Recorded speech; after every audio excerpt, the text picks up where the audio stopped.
merci de nous suivre sur l'ensemble de nos plateformes pour vous informer sur Prestige. Journée de déguerpissement au marché central de Thiès. Tous les vendeurs de tabliers ont été déguerpis ce jeudi au marché central de Thiès.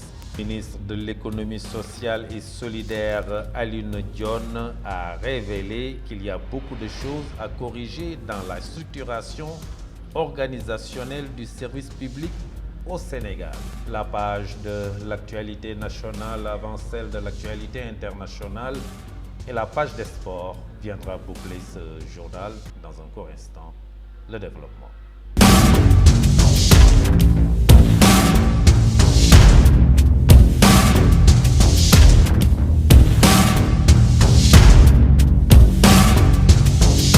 Mesdames, Mesdemoiselles, Messieurs, bonsoir et bienvenue dans ce journal. Les autorités municipales de Thiès Nord sont passées à l'acte hier au marché central de Thiès. Tous les vendeurs de tabliers ont été déguerpis le jeudi 18 avril suite à une sommation qu'ils ont reçue.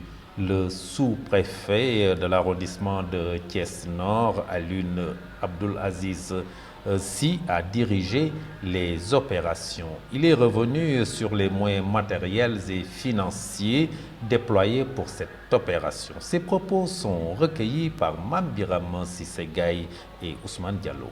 Oui, une énième opération, mais l'essentiel, elle demeure toujours une opération de désencombrement.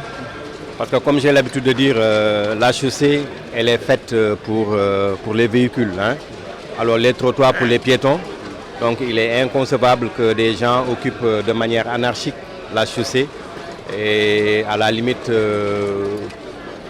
entravant ainsi la circulation des personnes et de leurs biens. Donc c'est la raison pour laquelle, de concert avec la collectivité territoriale, en l'occurrence la mairie de Thiès Nord, nous avons organisé cette opération de désencombrement pour libérer tout ce qui est voie publique, tout ce qui est chaussée et trottoir, pour permettre aux Thiessois et aux Thiessoises, n'est-ce pas, d'accéder librement, n'est-ce pas, au niveau du marché central. Oui, pour cette fois-ci, effectivement, le maire a mis en tout cas à notre disposition, ou à la disposition du comité, en termes de logistique quand même, beaucoup de moyens en termes de véhicules, de camions, de plateaux, mais également en termes de moyens humains.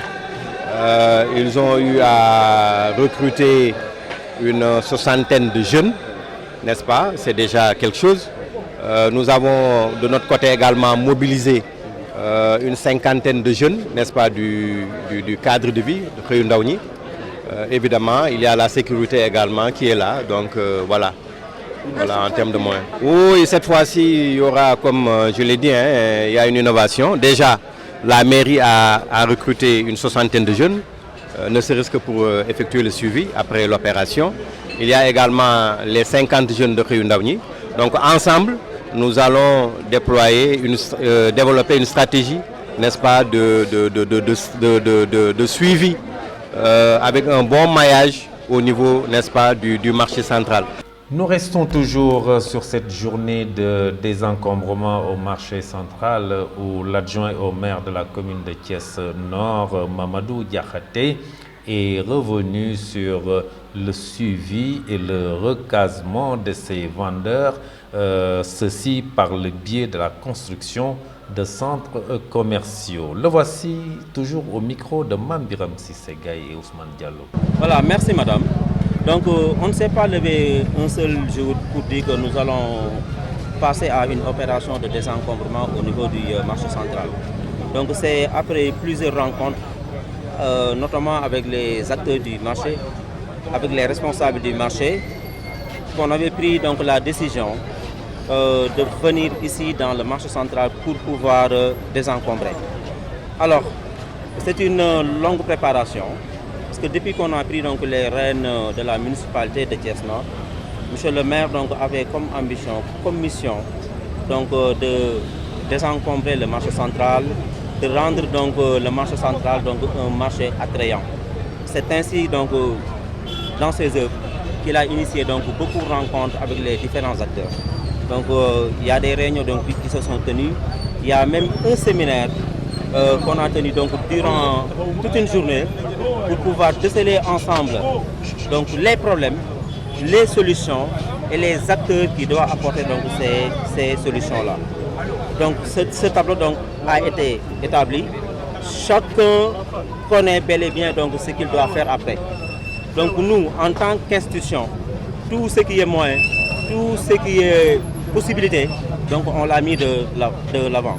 On a rencontré donc, les autorités administratives, on a rencontré donc, les différentes institutions donc, qui sont là pour les mettre au parfum, pour leur demander donc, de nous appuyer à ce que donc, le marché puisse retrouver donc, son unité d'entente. Pour le suivi, donc, nous pensons que cette fois-ci donc, ce sera différent parce que le chef de la sécurité départementale a pris donc, ces initiatives. En l'occurrence le préfet du département de Thiès. Donc si vous venez ici, donc, sur le site, vous voyez qu'il y a assez d'éléments de la police nationale. Nous parlons agriculture avec ce développement du secteur agricole. Les paysans de Noto, Gouy Diamant reviennent sur l'importance de l'agriculture pour le développement du Sénégal. Selon Serigne Modou Dabo, ce secteur est laissé en rade et demande beaucoup plus de considération. Pour lui, le gouvernement précédent n'a pas pu soutenir ce secteur. Il s'exprime au micro de Isaac Dapa et Doudou Dieye. Mbay mom secteur de développement boo xamante ni maanaam réew bu avancé mbay moo la avancé. L'agriculture, c'est un secteur de développement clé. Un pays ne peut pas avancer sans l'agriculture. Mais au Sénégal, on voit que l'agriculture n'a pas été valorisée. On préfère importer d'autres produits au lieu d'utiliser nos propres ressources agricoles. Même si l'État crée des emplois, nous aussi, on fait de même, on crée des emplois. Et on a même des étrangers qui viennent ici pour faire des travaux agricoles dans nos champs. L'État ne peut pas employer tout le monde. Nous, de notre part, on fait notre rôle en prenant des jeunes pour qu'ils puissent avoir du travail. Mais tout ce qu'on veut, c'est l'avancement du secteur agricole. Il y en a des difficultés et le premier, c'est le manque d'eau. Car ici, l'eau est trop salée et ça ne nous enrage pas pour l'arrosage. Le gouvernement qui était là, ils n'ont fait aucun effort pour accompagner les agriculteurs. Ils politisaient tout, mettre des chambres froides à la disposition des agriculteurs, surtout à leur portée de main pour qu'ils puissent conserver leurs produits agricoles. Mais tout ça, on n'en a pas ici.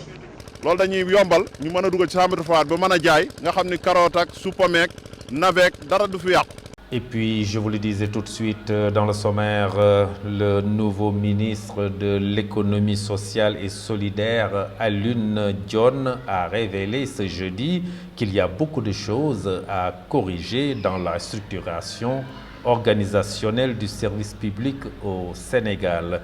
Il effectuait des visites de prise de contact avec des structures de son développement. Il se dit d'ailleurs rassuré par le dynamisme et l'engagement des agents. Le président de la République, son Excellence Bassirou Diomaye Faye, sous l'autorité du Premier ministre Ousmane Sonko, pour établir une situation de référence qui va nous permettre d'établir des projections. Et c'est ainsi que nous avons visité 5 structures, notamment le FIMS, le Plaserprix, le FONAMIF, le CRD, la Plaserprix, pour voir avec les agents les difficultés et les contraintes, bref, les conditions de travail. Et nous avons pu voir qu'il y a beaucoup de dynamisme de la part des agents, malgré quelques contraintes que nous devrons lever, à savoir l'absence de synergie à l'interne, mais également à l'externe au plan sectoriel. C'est une première étape qui sera suivie d'une autre étape qui consiste à voir maintenant les acteurs, les parties prenantes, notamment les cibles du secteur de la microfinance et de l'économie sociale et solidaire. Du point de vue de l'engagement des acteurs, nous sommes rassurés. Mais du point de vue de la structuration organisationnelle du service public, il y a beaucoup de choses à corriger. Et c'est à ce niveau que cet exercice a été important pour permettre d'établir les éléments de base à soumettre au président de la République à travers le Premier ministre qui est l'autorité. Les contraintes, bref, c'est souvent lié, en tout cas pour l'essentiel, à l'amélioration des conditions de travail. Et à ce niveau, je dois affirmer que les autorités sont très regardantes sur ces aspects. Il s'agit juste de rationaliser un peu les dépenses et mettre les travailleurs dans de bonnes conditions pour avoir les résultats. Et ça, c'est un engagement que je prends personnellement à mon niveau, comme nous l'a exigé son Excellence le Président Bassirou Diomaye et le Premier ministre.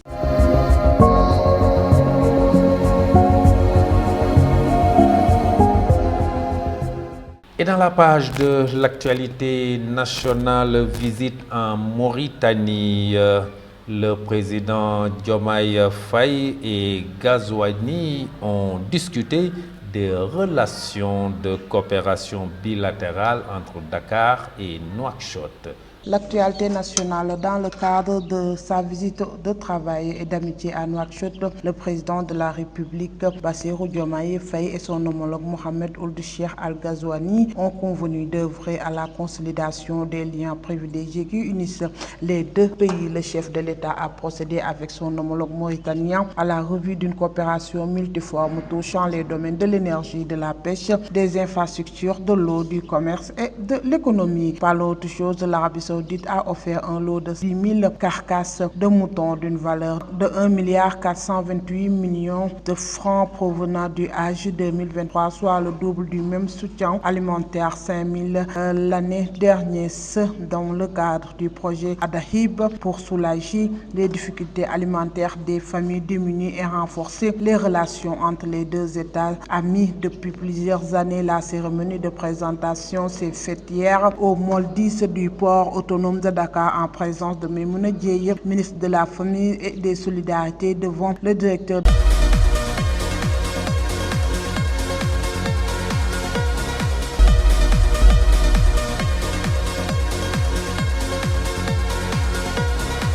À présent, l'actualité internationale, c'est avec Mamadou Saturne Ndione, le chef des armées du Kenya, et plusieurs responsables militaires sont tués dans un crash d'hélicoptère. Saturne Ndione. Israël a répliqué tôt ce vendredi matin à l'attaque de drones et de missiles lancés le 13 avril par l'Iran contre son territoire. Téhéran s'employait cependant à minimiser l'ampleur de cette réponse dont la nature et la modalité demeureraient incertaines au matin. Des explosions ont été rapportées près de la ville d'Ishpahan dans le centre du pays qui abrite plusieurs sites militaires, y compris nucléaires et balistiques. Le 14 avril dernier, des tirs de missiles avaient été filmés depuis ces lieux qui étaient dirigés vers au moins une base de l'armée de l'air israélienne. Au Kenya, crash mortel d'un hélicoptère. Le chef des armées du pays, le général Francis Omondi Ogola, et 9 autres responsables militaires ont été tués jeudi 18 avril dans le crash d'un hélicoptère dans l'ouest du pays, a annoncé le président William Ruto. Ces responsables militaires étaient en déplacement dans cette région située à 400 km de Nairobi, notamment pour rendre visite aux troupes déployées dans le Rift Nord dans le cadre de l'opération Maliza Ihalifu, c'est-à-dire mettre fin à la criminalité en langue swahili, destinée à combattre les groupes de bandits qui sèment la terreur, a-t-il précisé.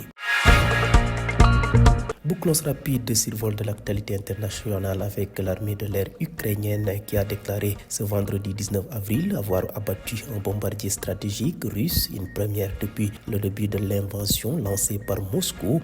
Pour la première fois, des unités de missiles aériennes de l'armée de l'air et en coopération avec les services de renseignement de la défense ukrainienne ont détruit un bombardier stratégique à longue portée Tu-22 M3, porteur de missiles de croisière X-22 utilisé par les terroristes russes pour attaquer des villes ukrainiennes pacifiques.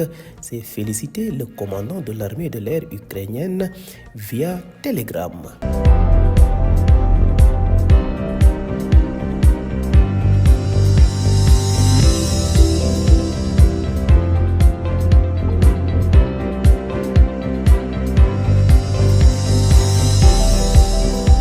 Dans cette page sportive, nous démarrons avec l'Europa League, l'Olympique de Marseille en demi-finale, battu 2-1 au match aller. Le club français a réussi à combler son retard en battant Benfica 1-0. C'est le Camerounais Faris Mounbagnan qui a inscrit le seul but de la partie à la 79e minute. Après 90 minutes et les prolongations, les deux équipes étaient à égalité de buts partout sur l'ensemble des deux matchs. Il a fallu recourir à la séance des tirs au but pour les départager. Dans cet exercice, les Marseillais se sont montrés plus adroits en marquant 4 pénaltys contre 2 à leur adversaire. Coupe du Sénégal, le Casa Sport s'empare du 32e de finale de la Coupe du Sénégal face au Diambar, ici au stade Lat Dior de Thiès, lors d'une séance fatidique au tir au but.